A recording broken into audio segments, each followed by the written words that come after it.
കേരള കോൺഗ്രസ് പാർട്ടികൾ തമ്മിൽ ഒരു നിയമയുദ്ധം ഇലക്ഷൻ കമ്മീഷനിൽ നടന്നുകൊണ്ടിരിക്കുകയായിരുന്നു. 2010 ഏപ്രിൽ 30-നാണ് ശ്രീ PJ ജോസഫും മറ്റും കേരള കോൺഗ്രസിൽ നിന്ന് പോകാനായിട്ടുള്ള തീരുമാനമെടുത്തത്.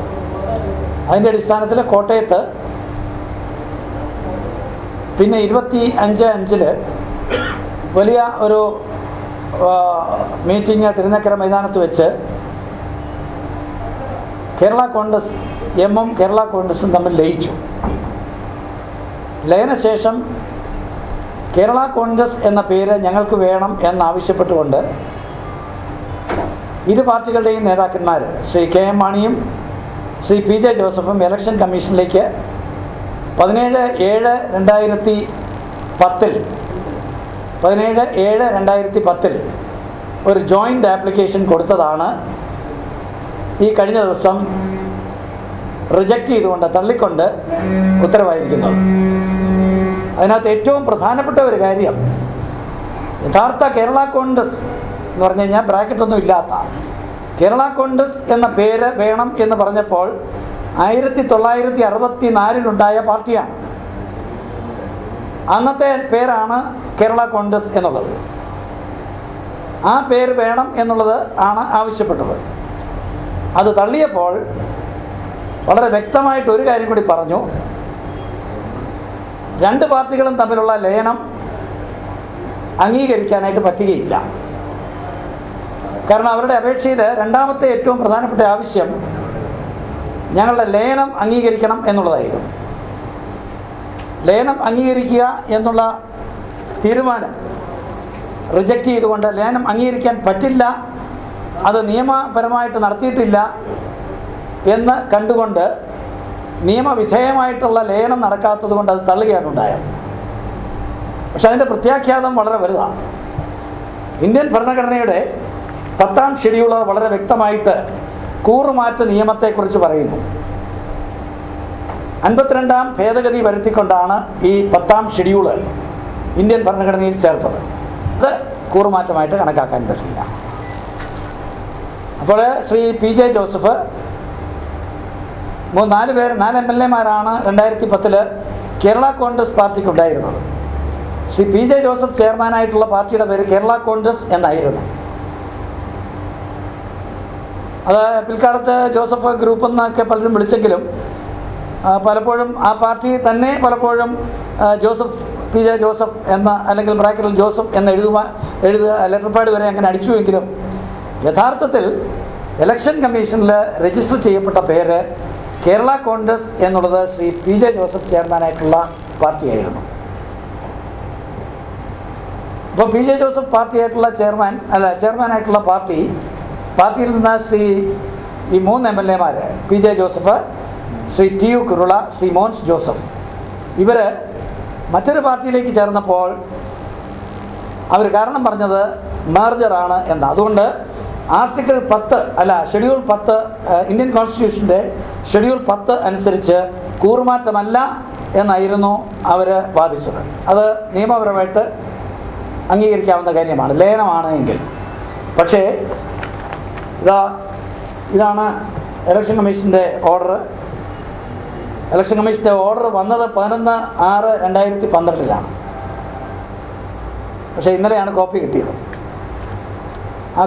അതിനകത്ത്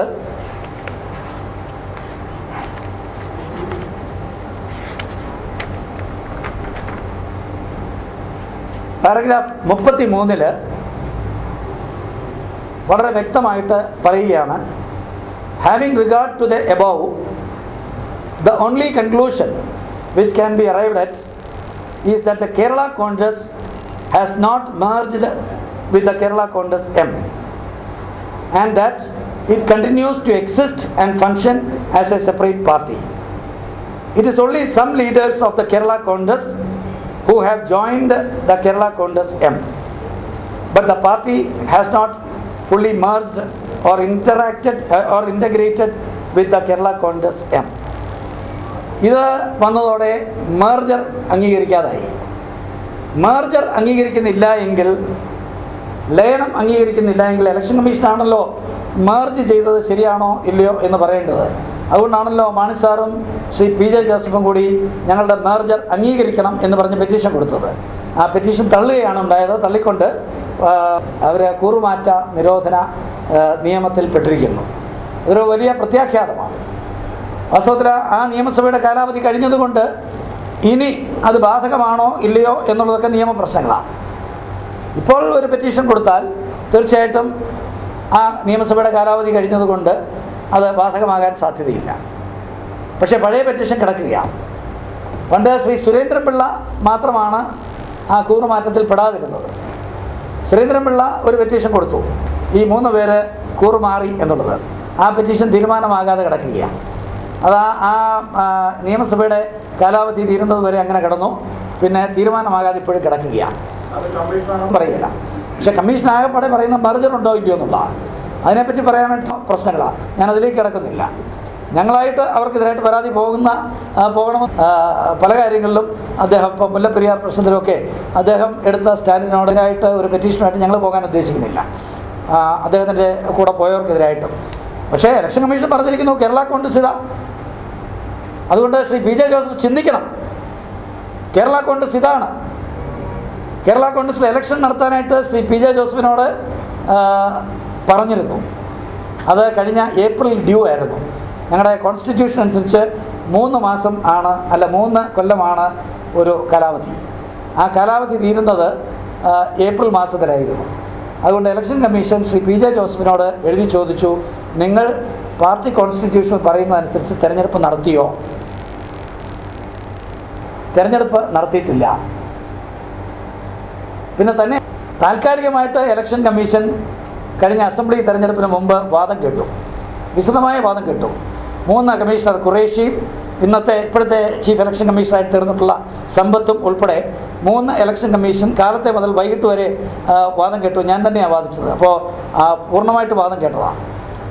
വാദം കേട്ട് പക്ഷേ അവസാനം അവർ അന്ന് തീരുമാനിച്ചത് ഇതിനകത്ത് ഒരു ഫൈനൽ തീരുമാനം ഇപ്പോൾ എടുക്കുന്നില്ല.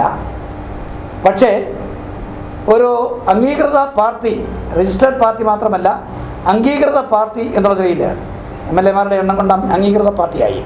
അപ്പോൾ അംഗീകൃത പാർട്ടി എന്നുള്ള നിലയിൽ അതിനകത്തെ കുറച്ച് പേര് മറ്റൊരു പാർട്ടിയിലേക്ക് പോയി എന്നുള്ളത് കൊണ്ട് മാത്രം അംഗീകാരമൊന്നും ഞങ്ങൾ റദ്ദാക്കുന്നില്ല.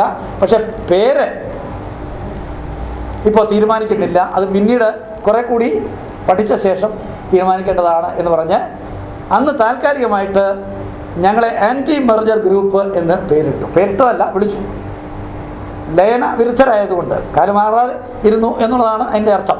ലയന വിരുദ്ധർ എന്ന് ഞങ്ങളെ വിളിച്ചു. ലയന അനുകൂലികൾ എന്ന് പി ജെ ജോസഫിൻ്റെ കൂടെ പോയവരെയും വിളിച്ചു.